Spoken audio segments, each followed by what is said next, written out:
Hello friend, welcome to stock research centre. आज हम यहाँ पे बात करने वाले हैं एयू स्मॉल फाइनेंस बैंक के बारे में। यहाँ पे कंपनी का जो क्वार्टर 4 का जो रिजल्ट है वो यहाँ पे कंपनी की ओर से पब्लिश कर दिया गया है।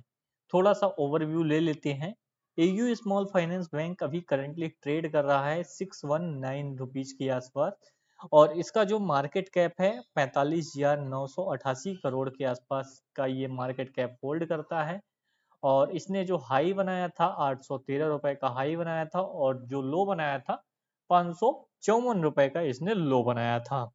स्टॉक का प्राइस की बात की जाए तो यहाँ पे प्राइस टू अर्निंग रेशियो यहाँ पे 28.9 के आसपास है। बुक वैल्यू स्टॉक की 165 है और रिटर्न ऑन कैपिटल एम्प्लॉयड और रिटर्न ऑन इक्विटी यहाँ पे 8.63 और 14.5 है। फेस वैल्यू कंपनी का अभी यहाँ पे 10 है। चार्ट की बात की जाए, चार्ट में अगर प्राइस की बात की जाए 3 साल का जो प्राइस है 2021 से लेके अभी तक का, अगर 5 साल का भी लगाएं तो यहाँ पे देख सकते हैं स्टॉक में कंसिस्टेंटली यहाँ पे ग्रोथ दिखाया है। बट कोविड के टाइम जो प्राइस लेवल था 587 रुपीज, वही आज भी है 587 के आसपास ही ये ट्रेड कर रहा है। बहुत ज्यादा मूवमेंट नहीं हुआ है स्टॉक के प्राइस में।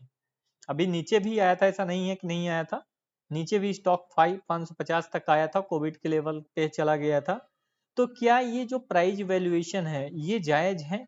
और स्टॉक का जो प्राइस टू अर्निंग रेशियो है, generally price to earning ratio इसका 32 के आसपास रहता है। अगर हम 10 साल का लगा लेते हैं तो और भी क्लियर हो जाएगा, 32 के आसपास रहता है। और अभी कितना चल रहा है 28.9। तो अभी भी अपने जो median price to earning ratio है उससे काफी कम दिखाई पड़ रहा है। अब मेन मुद्दे की बात है कि पीयर्स में इसके जो हैं वो बड़े बड़े प्लेयर हैं। एचडीएफसी बैंक है, ICICI, Kotak, axis, IndusInd, IDBI, ये बड़े बड़े प्लेयर हैं। और यस बैंक भी इससे ज्यादा मार्केट कैप होल्ड करता है। तो इसको कहाँ पे स्टैंड होना चाहिए वो चीज यहाँ पे देखना पड़ेगा इसको खुद ही। अगर हम बात करें सेल्स की, सेल्स यहाँ पे जो आई है, रेवेन्यू फ्रॉम ऑपरेशन जो आया है वो यहाँ पे 2830 करोड़ आया है। लास्ट ईयर मार्च में जो था रेवेन्यू फ्रॉम ऑपरेशन वो 2275 करोड़ था और लास्ट क्वार्टर में 2736 करोड़ था। तो रेवेन्यू नो डाउट है यहाँ पे बढ़ा है, जबकि फाइनेंशियल जो प्रॉफिट है वो अगर हम बात करें, फाइनेंशियल प्रॉफिट माइनस में आ गया है, -24 करोड़। पिछले क्वार्टर में 48 करोड़ प्लस में था और लास्ट ईयर सेम क्वार्टर में 197 करोड़ फाइनेंशियल प्रॉफिट था। फाइनेंशियल प्रॉफिट कम क्यों हुआ उसका जो रीजन है वो अगर हम यहाँ पे एक्सपेंसेस में बात करें, यहाँ से जाके देखें तो एक्सपेंसेस में जो एम्प्लॉय कॉस्ट है वो धीरे धीरे यहाँ पे बढ़ता हुआ दिखाई पड़ा होगा। और दूसरी चीज यहाँ पे एम्प्लॉय कॉस्ट देख सकते हैं डायरेक्टली दिखाई पड़ रहा है कि 1361 करोड़ हो गया है। और इंटरेस्ट जो है ये पे कर रहे हैं, इस कारण से यहाँ पे ज्यादा पे कर रहे हैं, इस कारण से यहाँ पे इनका क्या हुआ, फाइनेंशियल प्रॉफिट कम हो गया। अदर इनकम जो है, जो कि यहाँ पे इनको इंटरेस्ट के तौर पे मिल रही है वो कितनी है, वो यहाँ पे 479 करोड़ के आसपास है। कितनी है, 479 करोड़ के आसपास।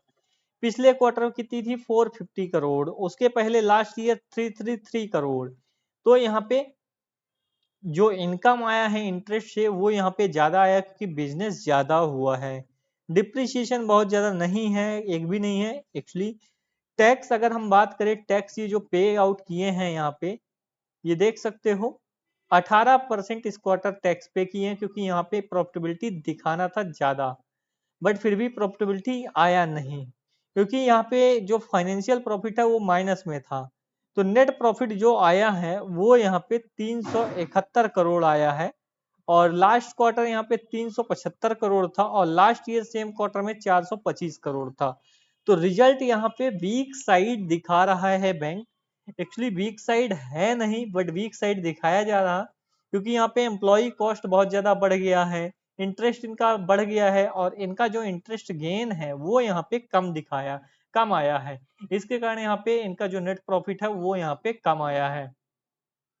अगर हम बात करते हैं ईयर वाइज रिजल्ट की, तो ईयर वाइज अगर आप देखोगे तो ईयर वाइज यहाँ पे इनका बिजनेस बढ़ा है, बिजनेस के साथ साथ इनका जो फाइनेंशियल प्रॉफिट है वो यहाँ पे कम हो गया है, जबकि पिछले साल यहाँ पे फाइनेंशियल प्रॉफिट 1016 करोड़ था और इस साल 330 करोड़ आया है। इस कारण से यहाँ पे ये चीजें गड़बड़ हो गई हैं। और नेट प्रॉफिट इसी कारण से यहाँ पे इनका 1435 करोड़ आया है, नहीं तो सॉरी 1535 करोड़ आया है, नहीं तो ज्यादा आता। लास्ट ईयर यहाँ पे 1428 करोड़ आया है। फिर भी यहाँ पे ईयर ईयर ऑन ईयर देखा जाए तो यहाँ पे ग्रोथ दिखाई पड़ रही है बैंक में, but quarter on quarter basis पे और थोड़ा सा प्रॉब्लम दिखाई पड़ रहा है। तो यहाँ पे मार्केट कैसा यहाँ पे लेता है इस चीज को, वो कल के ट्रेडिंग सेशन में देखने को मिलेगा। शेयर होल्डिंग पैटर्न यहाँ पे देख लेते हैं, उससे पहले बैलेंस शीट देख लेते हैं। बैलेंस शीट रिजर्व कंटिन्यूअसली क्या हो रहा, बढ़ ही रहा है, कम नहीं हो रहा। कम होने का तो नाम ही नहीं है, क्योंकि कंपनी प्रॉफिट में है। कैपिटल वर्क इन प्रोसेस में भी बहुत ज्यादा कुछ खास नहीं है।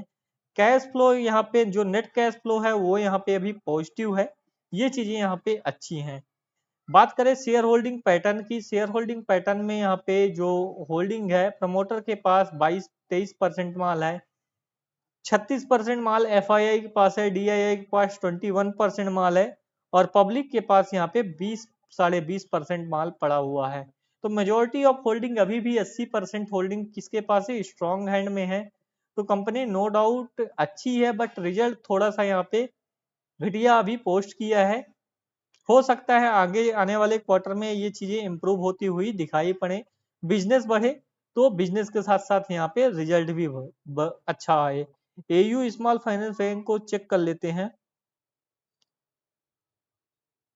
किस लेवल पे ट्रेड कर रहा। यहाँ पे अगर आप देखेंगे 1 ईयर पे, तो ये जिस लेवल पे ट्रेड हो रहा था 800 के आसपास, वहां से गिर के करीबन ये पहुंच गया था 556 के लेवल पे, और फिर यहाँ से थोड़ा सा जंप हुआ और 630 640 के आसपास से फिर से डाउन साइड, और रिजल्ट अभी पोस्ट किया तो फिर से इसी लेवल के आसपास आता हुआ, यहाँ पे 550 के आसपास आता हुआ दिखाई पड़ सकता है, अगर मार्केट यहाँ पे निगेटिव इसको लेता है तो।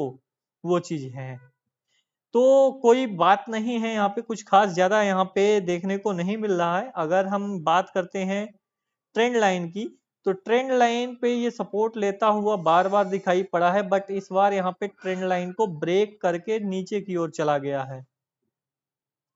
क्या ट्रेंड लाइन को ब्रेक करके नीचे की ओर चला गया है, और अगर ये नीचे ही रहा तो थोड़ी सी तेजी से गिरावट यहाँ पे देखने को मिल सकती है इस स्टॉक में। और ऊपर का जो ट्रेंड लाइन चल रहा है इसको पे इस पे भी ध्यान देना चाहिए, और अगर ये ट्रेंड लाइन के बीच से क्रॉस करके निकल जाता है तो ये ऊपर के ट्रेंड लाइन को टच करने का प्रयास करेगा। ये जोन है, इसी जोन में ये कामकाज कर रहा है। जितने भी यहाँ पे क्वार्टर हो रहे हैं उसी के अकॉर्डिंग ये जोन में ये काम करता हुआ दिखाई पड़ रहा है। अभी तो जोन के जैसे ही बाहर अगर आता है तो यहाँ पे तेजी से डाउन साइड मोमेंटम दिखाई पड़ सकता है। वीडियो अच्छा लगे तो वीडियो को लाइक जरूर करिएगा, चैनल पे नए बने चैनल को सब्सक्राइब करिएगा। मिलते हैं नेक्स्ट